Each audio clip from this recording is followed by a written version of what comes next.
আকাশ ভেঙে বৃষ্টি নেমেছে তখন, যদিও বৃষ্টির মৌসুম নয়, অবেলার বৃষ্টি। অবেলার বলেই হয়তো বা বড্ড বেপরোয়া প্রকৃতি। নিকষ কালো মেঘে ছেয়ে আছে মাথার ওপরের আকাশ, যেন ভীষণ অনিয়মে পৃথিবীতে নেমে এসেছে রাত্রি প্রহর। আমাদের ঘরে টিমটিমে একটি আলো জ্বলছে, বাতাসের ঝাপটায় নিবিড় অবস্থা। বাতাস একটু কমলেই সজোরে ভীষণ বিস্ফোরণে সমস্ত শক্তি সমেত সেটা দপ করে জ্বলে ওঠে। বাতাস আর কুপিবাতির মধ্যে যেন অলিখিত কোনো যুদ্ধ লেগেছে। কার শক্তি বেশি তা প্রমাণে উভয় পক্ষ বিলকুল মরিয়া। আমাদের মাটির ঘর, বাতাসের আঘাতে আলোর ছিন্ন ভিন্ন অংশ জানালার ভেতর দিয়ে দাওয়ায় আসছে পড়েছে। সেই আলোতে হাত পা গুটিয়ে বসে আছি আমরা চারজন, আমি, বড় আপা, রুমু আর মারুফা। আমাদের মধ্যে বড় আপার ছটফটানিটাই সবচেয়ে বেশি। সে একটু পরপর জানালা দিয়ে উঁকি দিচ্ছে ঘরের ভিতর। তার চোখে মুখে আশা আর ভয়ের এক অদ্ভুত সমন্বয়। বড় আপা কেন যে ভয় পাচ্ছে জানি না। কি নিয়ে সে এত আশা করে আছে তাও আমার ধারণার বাইরে। এই ঘন ঘোর বৃষ্টি বাদলের দিনে কেনই বা ঘরের ভিতরে আমাদের থাকার অনুমতি মিলছে না, তাও বোধগম্য হচ্ছে না কোনোভাবেই। রুমু পুতুল খেলায় ব্যস্ত। আজ এই বান বাদলের দিনে তার পুতুলের বিয়ে হচ্ছে। আদরের পুতুল কন্যাকে কীভাবে সে শ্বশুরবাড়িতে পাঠাবে তা নিয়ে তার কপালে চিন্তার বাস। মারুফার সেদিকে কোনো মন নেই। সে অপলক দৃষ্টিতে তাকিয়ে আছে আকাশের দিকে। সম্ভবত কালো মেঘেদের ছোটাছুটিতে সে ভীষণ আনন্দ পাচ্ছে। মাকে দেখা যাচ্ছে না আজ, মনে হয় কোনো কাজে ভীষণ ব্যস্ত। কিন্তু এমন দুর্যোগের দিনে মা একটিবার আমাদের খোঁজ নেবে না তা কি করে হয়? মায়ের কি তাহলে কোনো অসুখ করেছে? বড় কোনো অসুখ, যে অসুখ হলে বিছানা ছেড়ে ওঠা যায় না, শব্দ করে কথা বলা যাবে না। বড় আপার নির্দেশ। একটু আগে সে আমাদের কড়া শাসনের সুরে বলে গেছে, খবরদার কোনো শব্দ করিস নে যেন। বড় আপার কড়া শাসনের মধ্যে আমরা তিনজন চুপ মেরে গেলাম। কিন্তু মাকে তো অনেকক্ষণ হয় কোথাও দেখছি না। নিজের পক্ষে তার গলার আওয়াজ হলেও শোনার কথা। কৌতূহল চেপে রাখতে না পেরে বড় আপার কানের কাছে মুখ নিয়ে ফিসফিসে বললাম, মায়ের কি অসুখ করেছে আপা? সে আমার চাইতে নিচু স্বরে ফিসফিসানি আওয়াজে বলল, না। তাহলে তাহলে কি? মাকে কোথাও দেখছি না যে। বড় আপা খানিকক্ষণ চুপ মেরে রইল, যেন জটিল এক প্রশ্নের মুখোমুখি এনে ফেললাম তাকে। কিছুক্ষণ ভাবনা চিন্তা করে আমার মুখের দিকে তাকালো। আমার সতৃষ্ণ দৃষ্টিতে উপেক্ষা করে আপা যা বলল দেখবি, আরেকটু অপেক্ষা কর। আরেকটু অপেক্ষা? ঠিক কতক্ষণ অপেক্ষা করে থাকলে মিটে যাবে আরেকটু অপেক্ষার প্রহর? এই অনির্ধারিত, অমীমাংসিত, অনির্দিষ্ট আরেকটু সময়কে পার করার জন্যে নতুন করে অপেক্ষার তপস্যা শুরু হলো মনে হচ্ছে। হঠাৎ খটখট আওয়াজ করে খুলে গেল ঘরের সদর দরজা। দরজা খুলে যেতেই ভেতর থেকে হনহন করে বেরিয়ে এলেন এক বয়স্ক মহিলা। চেহারায় তার পৌরত্বের ছাপ। এসে বড় আপার কানে কানে ফিসফিসিয়ে কী যেন বললেন। বড় আপা এদিক সেদিক ছুটোছুটি করে কতগুলো জিনিস জোগাড় করে মহিলার হাতে দিতেই সেগুলো নিয়ে তিনি আবার হনহন করে ঘরের ভিতর ঢুকে দরম করে দরজা লাগিয়ে দিলেন। আমরা আরেকবার আলাদা হয়ে গেলাম। হয়তো আরও খানিকটা দীর্ঘায়িত হলো আমাদের অপেক্ষার প্রহর। বড় আপা এবার নিজে থেকেই কথা বলল, ফিসফিসিয়ে নয়, বরং একটু জোরেই বলল, চল আমরা হাত তুলে দোয়া করি। আমি বললাম, দোয়া করবো কেন? মায়ের তো অসুখ করে নাই। বড় আপার চোখে মুখে বিরক্তির ছাপ স্পষ্ট হয়ে উঠেছে। আমরা এমন অকপট প্রশ্নের প্রশ্রয়ে বড় আপা সম্ভবত খুশি হতে পারেননি। চেহারা থেকে বিরক্তির রেশটুকু গলার মধ্যে টেনে নিয়ে বেশ কর্কশ করেই সে বলল, বড্ড কথা শিখেছিস। অসুখ হলেই খালি মানুষ দোয়া করে? বড় আপার কথায় ভরসা আছে। তাকে কোনোদিন মিথ্যা বলতে দেখিনি আমরা। আজও যে মিথ্যা বলছে না সেটা জানি, কিন্তু তাও মনে হচ্ছে আমি কিছু একটা জানতে পারছি না, অথবা আমাকে জানানো হচ্ছে না। কেন কে জানে। তবু ফেলফেল করে বড় আপার মুখের দিকে তাকিয়ে রইলাম। মায়ের অনুপস্থিতিতে আপাই আমাদের সব। তার অনুগত থাকা একটা অভ্যাসে পরিণত হয়ে গেছে আমাদের। আমার কৌতূহলী অথচ করুণ চেহারার দিকে তাকিয়ে আপা সম্ভবত মায়া হলো। মুখ ভরে একটা হাসি দিয়ে আমার দিকে তাকালো বড় আপা। তার হাসিতে এতক্ষণের গোমট পরিবেশ মুহূর্তের প্রাণের হিল্লোল দুল খেলো যেন। আকাশ মেঘে ভর্তি, তবু মনে হচ্ছে চারদিকে খুব হালকা। দুর্যোগে এই গণঘটার দিনেও বড় আপার মুখে এই হাসি অনেক কিছুর ইঙ্গিত দেয়। চিন্তায় পড়ে যাওয়ার মতো কোনো কিছু মায়ের হয়নি। যদিও কিছু হয়ে থাকে তা অবশ্যই ভালো কিছু। ভালো কিছু যে হতে চলেছে সেই সংবাদ একটু পর আপার মুখ থেকে শুনলাম অবশ্য। আমাদের ভাই বোনেদের সবাইকে উদ্দেশ্য করে আপা একটা নির্মল নিরুদ্বেগ হাসি দিয়ে বলল, আমাদের ঘরে আরেকটা বাবু আসবে রে। আমাদের ঘরে নতুন বাবু আসার সংবাদে সবচেয়ে বেশি বিস্মিত হয়েছে রুমু। তার ধারণা আসমান থেকে টুপ করে এক এক দিন আমরা আমাদের ঘরের ভিতর এসে পড়েছি। বড় আপা, আমি, মারুফা এবং সে, আমরা সবাই। কিন্তু আজ যে ঘরের দরজা বন্ধ থাকলে আসমান থেকে বাবুটা কোথায় এসে পড়বে? চোখে মুখে বিস্ময় ধরে রেখে রুমু আবার পুতুল খেলায় মন দিল। একটু পরেই রুমুকে বরযাত্রী বিদায় করতে হবে। তার হাতে এখনো কত কাজ। মারুফাও চুপচাপ।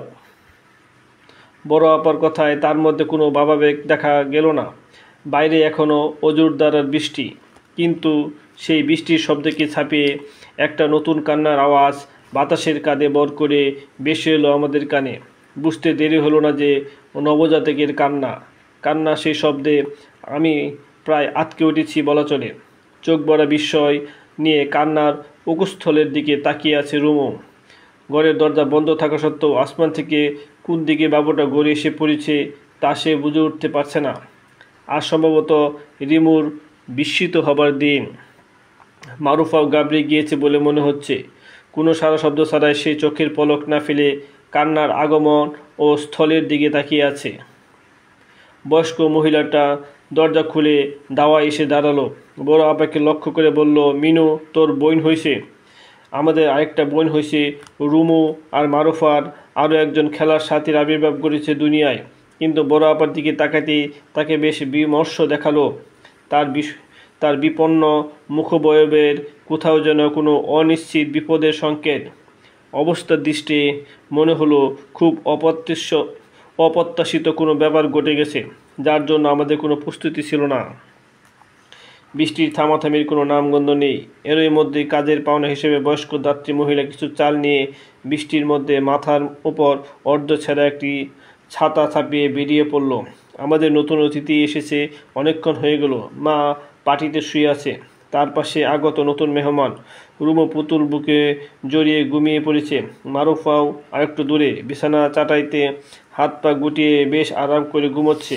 আমি আর বড় আপা বসেছি মায়ের পাশে। বাইরের আকাশের মতো মায়ের চেহারাতে একটা বিষণ্ণতার ছাপ। আমাদের অধীর অপেক্ষা বাবার জন্য। প্রতিদিনের ন্যায় আজকে দিনের বেলাও বাবা বাসায় নেই। বাড়ি বর্ষণ একটু কমলো বটে, তবু বাইরে গেলে গা ভিজে ছপছপ করবে। এরই মধ্যেই হুড়মুড় করে উঠান বেগে বাবার আবির্ভাব হলো। বাবাকে খুব ভয় পাই আমরা। তার বাড়ি, লাল লাল চোখ, পাথরের মতো শক্ত দুখানা হাত। আমরা জানি বাবার শক্ত হাতের কিল খেলে আমাদের গায়ে কাঁপুনি দিয়ে জ্বর উঠে যায়। তাই বাবার কাছে কখনোই কোনো আদিক্ষেত্য করার সাহস আমাদের কারো হয় না। বাবাকে সবচেয়ে বেশি ভয় পায় মা। বাবার উপস্থিতিতে যেন মায়ের গলা শুকিয়ে কাঠ হয়ে যায়। মায়ের এই ভয়ের কারণ আগে বুঝতাম না, কিন্তু আজকাল বুঝি। পান থেকে চুন খসলে বাবার যে ভয়ঙ্কর রূপ বেরিয়ে পড়ে, তাকে ভয় না করে উপায় কি? মায়ের পরে বাবাকে সবচেয়ে বেশি ভয় পায় বড় আপা, এরপর আমি, তারপর কে সম্ভবত রুমু। মারুফা কি বাবাকে ভয় পায় জানি না। এরপরে ঘটনা খুব নাটকী। নতুন কন্যা সন্তানের আগমনবাণী শুনে বাবার সে কি তর্জন গর্জন। বাবার এমন বিভৎস রূপ, এমন ভয়ঙ্কর চেহারার কাছে বাইরের অশান্ত প্রকৃতিও যেন মামুলি। বাবার তাণ্ডবের কাছে কালো বৈশাখীর মেঘের তাণ্ডব যেন ফিক্র হয়ে আসে। এরপর কি থেকে কি হয়ে গেল কিছুই ভালো মতো বুঝে ওঠা গেল না। সেদিন আমার মা নিদারুণ প্রসব বেদনা সহ্য করে যে খানিক আগে জন্ম দিয়েছে একটি মানব সন্তান, তাকে আমি আবিষ্কার করেছি উঠোনের মাঝে, জড়সড় অবস্থায়, কাদায় মাখামাখি। মা উঠে দাঁড়াতে পারছে না কোনোভাবেই। উঠতে গেলেই কোকিয়ে কেঁদে ওঠে, আবার মাটিতে ধপাস করে পড়ে যাচ্ছে। বড় আপা ফুপিয়ে ফুপিয়ে কাঁদছে ঘরের এক কোণে। ভয়ের তো চোখ মুখ নিয়ে তাকে জড়িয়ে ধরে আছে আমার দুটো বোন। রুমু আর মারুফা। নতুন যে এসেছিল সেও চিৎকার জুড়েছে সমান তালে।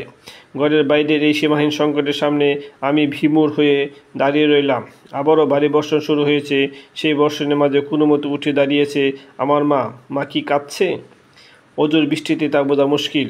তাকে খুব অসহায় আর বিপন্ন দেখাচ্ছে। মাকে এক মুহূর্তে হতবিহ্বল হরিণীর মতন মনে হচ্ছে। বাঘের তাড়া খেয়ে যে ক্লান্ত পিপাসার্ত। সংসারে সীমাহীন সংকটে যে মহিলা বটবৃক্ষ হয়ে আগলে রেখেছিল আমাদের, আজ তাকে এমন বিধ্বস্ত বিপর্যস্ত দেখে আমার বুকের কোথাও যেন হু হু করে কান্নার রুল পড়ে গেল। এই ঘনঘোর বর্ষণের মাঝেও উঠোনে নেমে মায়ের হাত ধরে বললাম, ঘরে চলো মা। হাত ধরতে ফুপিয়ে কেঁদে উঠল আমার মা। আমি দেখলাম মায়ের চোখ বেয়ে নেমে আসছে নোনা জলের স্রোত। এই স্রোত যেন শ্রাবণ ধারার জলকেও হার মানিয়ে দেয়, যেন অনেক কষ্টে বাদ দিয়ে রাখা জোয়ারের জল। শেষ চেষ্টাটুকু করেও আর যাকে আটকানো গেল না। আমি মায়ের বুকের সাথে লেপ্টে রইলাম। এই স্নেহময় বুকে এক প্রলয়ঙ্কারী জ্বর উঠেছে, যা কালবৈশাখী জ্বরের চাইতে প্রবল। মহাসাগরের বুকে মহাদুর্যোগের সময় যে জ্বর ওঠে, সেই জ্বরও মায়ের বুকের জ্বরের কাছে নস্যি। সেদিন মা আমাকে মুখ ফুটে একটা কথা বলেছিল, তোর বাপের মতো হোস নে বাবা। আজও বাইরের প্রচণ্ড বৃষ্টি, জোরো হাওয়ায় লণ্ডভণ্ড প্রকৃতি। আমি দাঁড়িয়ে আছি অপারেশন থিয়েটারের করিডোরে। ভেতরে আমার স্ত্রী রেবেকা। প্রচণ্ড প্রসব বেদনায় সে কাতর। অপারেশন থিয়েটারের দরজা ফাঁক করে আসা তার চিৎকার আমার বুকের ভিতরটাকে ভেঙে খান খান করে দিচ্ছে। আজ আমাদের ঘরে নতুন আলো আসার দিন। ভয়, আশা আর আনন্দের ত্রিমুখী সংঘর্ষে আমি বিধ্বস্ত। বাইরের প্রকৃতির মতো ছিন্ন ভিন্ন প্রায়। আমার মনে পড়ে যায় শৈশবের কথা। একদিন এমন এক ঘনঘোর বর্ষা এবং আমার মা। আমি আর ভাবতে পারি না কিছুই। আমার মনে পড়ে যায় বড় আপার কথা, যে বছরখানেক আগে মরণ জ্বরে মারা গেছে। সেদিন সেই কালবৈশাখী জ্বরের দিন আপা বলেছিল, চল আমরা দোয়া করি। সেদিন অজুর দ্বারার বৃষ্টি ছিল। আচ্ছা, আপা কি জানতো বৃষ্টির সময় দোয়া করলে সেই দোয়া আল্লাহ কবুল করেন? হয়তো জানতো। সেদিন কি আমি সত্যিই কোনো দোয়া করেছিলাম? আমার মনে পড়ে না। আমি আসমানের দিকে হাত তুলে বললাম, পরওয়ারদিগার, আমার স্ত্রীকে ধৈর্য দিন, এই ভীষণ ব্যথা সইবার শক্তি তাকে দিন, আর আমাকে কন্যা সন্তান দান করুন। আমি কন্যার বাবা হতে চাই। আজও বৃষ্টির কোনো থামাথামি নেই। আকাশে কালো মেঘের অবিরাম ছুটাছুটি। হঠাৎ মধুর এক কান্নার আওয়াজ, নতুন এক প্রাণের আবির্ভাবের সংকেত। আমার বুকের ভিতর উথাল পাথাল অবস্থা। কেমন আছে রেবেকা? আর নতুন যে এলো সে। একজন নার্স ছুটে বেরিয়ে এলো অপারেশন থিয়েটার থেকে। তার মুখ উজ্জ্বল। সে হাসিমুখে বলল, আপনার মেয়ে হয়েছে। আমি তখন আনন্দে আত্মহারা। আল্লাহ আমার দোয়া শুনেছেন, আমাকে কন্যার বাবা বানিয়েছেন। এত দ্রুত আমার দোয়া আসমান বেদ করে আরশের মালিকের দরবারে পৌঁছে গেল। নার্স আরেক দৌড়ে বাবুটাকে নিয়ে এলো আমার কাছে। আমি ভালো করে দেখলাম তার চেহারা। দেখতে ঠিক যেন আমার মায়ের মতো। আমার মা, যে বুকের ব্যথায় কুকাতে কুকাতে আমার সামনে মারা গিয়েছিল, আমার কোল আলো করে যেন আমার মাই ফিরে এসেছে নতুন করে। সেই মা যে কাক ভেজা বৃষ্টির মাঝে দাঁড়িয়ে আমাকে বুকের সাথে জড়িয়ে বলেছিল, তোর বাপের মতো হোস নে বাবা। আমি চুমু খেলাম আমার ছোট্ট মায়ের কপালে। সে মিটমিট করে আমার দিকে তাকালো। আমি বললাম, মা দেখো, আমি আমার বাবার মতো হইনি।